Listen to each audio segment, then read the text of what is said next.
Welcome to another episode of Coffee with Samso.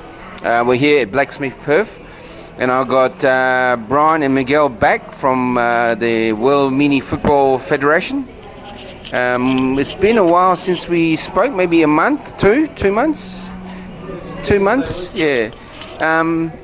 But I think it's good. I think the event's in October, and I think you guys have had some progress since we spoke.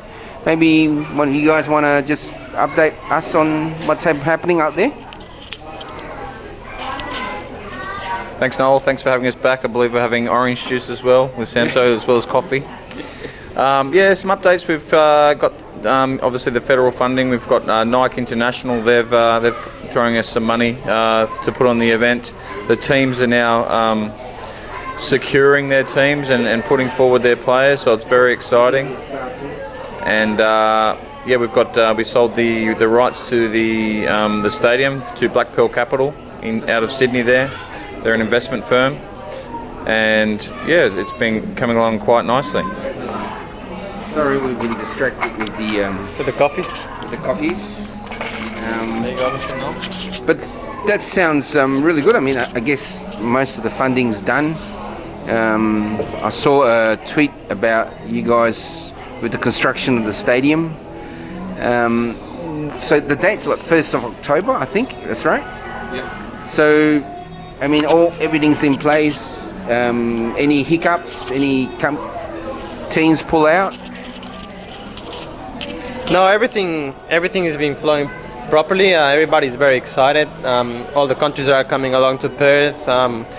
You know, they've been promoting it within their networks and social media and stuff, and they're all like actually looking forward to the event, not only because obviously they're playing in the World Cup, but also because they're coming to Australia and to Perth and experience, you know, being here in a beautiful country and all is, you know, basically new and clean and you name it, you know, beautiful beaches, nice coffee, you know, good food, and a lot of multicultural. So obviously every country that is coming to play, whenever they're playing, they'll be feeling like if they're playing back at home. So the support from their communities is going to be behind it. So yeah, it's looking super positive. Obviously there's up and downs in the game, like every other business or every other event, but like that's just the nature of it. But we're getting there. I'm pretty sure everything's going to flow accordingly, and yeah, we're just looking forward to everyone to come and attend the event and enjoy actually a great event, because it's a global event. In terms of the format of the game, I mean, I assume it's a round robin, and then it goes into the typical sort of knockout stages and things like that. Maybe you want to give us a description of how the game, the time, length per game, per half. Yeah, so the event is there's 64 games in total. There's 8 groups of 4, similar to the FIFA World Cup. Each game is 25-minute halves, and the top 2 from each group will progress to the second round, which will be the finals, and then there'll be a knockout format from there. There's a lot of strong matches in that first week, a lot of strong groups, and yeah, the second week will definitely heat up. You know, from day 7 onwards, there'll be some really strong games, and the quality of players that are coming are sort of ex-professionals, you know, semi-professionals, and the best amateurs from around the world. So it's going to be extremely high level quality of football being played down at Langley Park. In terms of the timing, I think it's quite good. The seasons have started over the UK, and in terms of like where people are, the interests are coming from, where the strong teams are coming from, is there a region that's you think it's strong? Well, Europeans are the leaders in this game because they've been playing it for many years. So the structure of their game and you know, like the way they play and the way they dominate in the field is very strong, because obviously the time and the years they've been playing together is just like whenever you see them play, it's like it actually makes the game look more interesting and more beautiful as well. You know, at the same time, it's just that experience within the years that I've been playing since the 1990s. It just makes a big difference. You know, in difference with other countries. But I mean, Europe, I will say, is probably the strongest. But I will say, like in the Americas, you have Mexico. This is the second best team in the world, and they actually know how to play their game. So they're quite smart on how they play. They play same systems. They've been learning through them. So I will say Europeans are the strongest, but this World Cup, there's going to be a lot of surprises.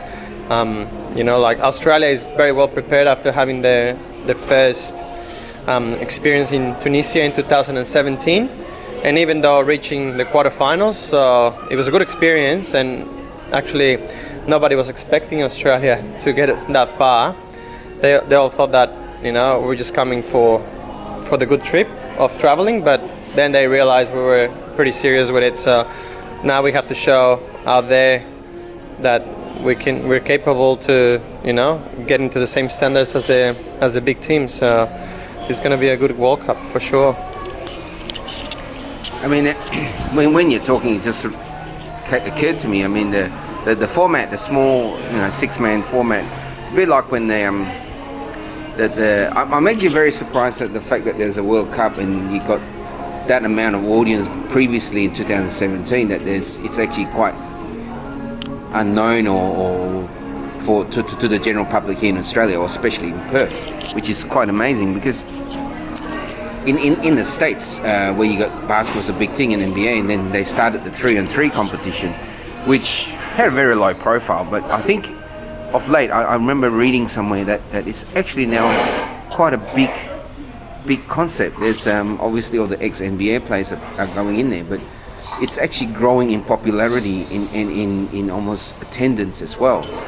6-man is obviously, it's like cricket, you know, 5-day test, 1 day, and now it's 2020, all this kind of stuff where the format drops by, our attention span drops by. I mean, the six-man game is actually fast paced. You get to see a bit more skills involved. You know, I'm just amazed that no one's really picked up on the concept here in Perth, in Australia. That's why we're here, Noel. That's what we're doing. So we've been lucky enough to piggyback off the World MiniFootball Federation and the good things that they've done in the past. So that's what we're trying to do here in Perth, is trying to promote the Australian MiniFootball Federation and take the federation to another level by putting on such a great event. I think people will be surprised at the quality of what we're bringing forth, and moving forward, they'll want to be on board with this. I mean, there's ex-professional footballer Craig Johnson, who used to play for Liverpool, and he's quite well respected in the football community. He's looking to do mini football style games with the A-League clubs, so he's out there speaking with Football Australia. I'm getting something similar to what the AFL 9s were to get that going. So he's been working on that for many years. And I met with him in Sydney just recently, and he was saying it's the future of the game. And we're quite fortunate, like I said, to have this opportunity to grow mini football. It's been played for many years, but it's been quite dormant. People just play it. Now we're able to take people to World Cups. We're able to take the Continental Championships. We're able to give people opportunities that weren't there before. And we're coming fast. It's gonna be really exciting for football, and the skill set for the Australian footballers playing the 11-a-side game. They play in the futsal.